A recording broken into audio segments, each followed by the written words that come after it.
भाजपा में तो प्रदेश की नहीं देश की बड़ी शक्तियां लगी थी। मुझे नीचे दिखाने के लिए नहीं बल्कि बड़े साहब को नीचे दिखाने के लिए। मैंने कहा था जो योद्धा होता है वो अपना कर्तव्य देखता है, जो योद्धा होता है वो धैर्य रखता है और जो योद्धा होता है वो साहस के साथ काम करता है। जो योद्धा होता है वो अपना कर्तव्य देखता है। राघवगढ़ में बीजेपी ने हमें नहीं राजा साहब को नीचा दिखाने की कोशिश की, लेकिन वो विफल रही। प्रदेश में करारी हार के बाद राघवगढ़ विधायक और दिग्विजय सिंह के पुत्र ने यह बयान राघवगढ़ की जनता के बीच दिया।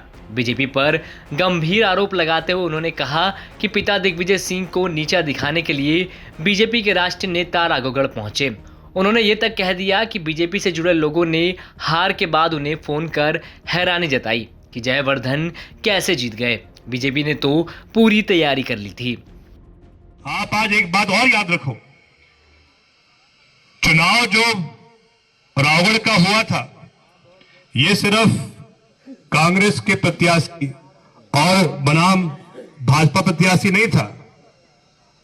भाजपा में तो प्रदेश की नहीं देश की बड़ी शक्तियां लगी थी।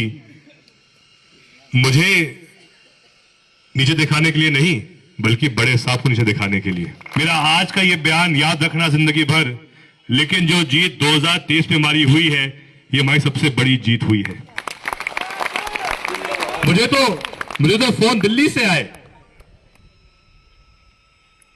वो लोग किन किन से जुड़े हुए हैं, कितने बड़े पदों पर हैं,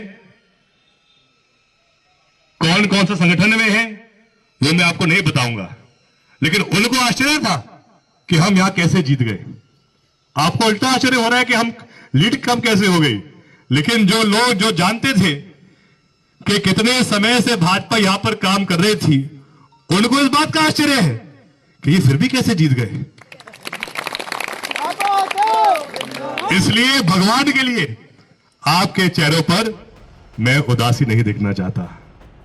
बता दें कि दिग्विजय सिंह के अभेद किले को भेदने के लिए नगरीय निकाय चुनाव की तरह ही बीजेपी ने विधानसभा चुनाव में भी अपने बड़े बड़े दिग्गजों को भेजा था। सिंधिया से लेकर नरेंद्र सिंह तोमर और बीजेपी के शीर्ष नेता राघवगढ़ पहुंचे थे, लेकिन दिग्विजय के अभेद किले को हमेशा की तरह भेदने में कामयाब नहीं हो पाए। इस बार भी राघवगढ़ पर जयवर्धन ने जीत हासिल कर ली और बीजेपी को बता दिया कि उनका किला ढहाना इतना भी आसान नहीं है। हालांकि बीजेपी ने राघवगढ़ तो नहीं पर कई कांग्रेस के दिग्गजों के किले को ढहा दिया और प्रचंड जीत हासिल कर सरकार बना ली।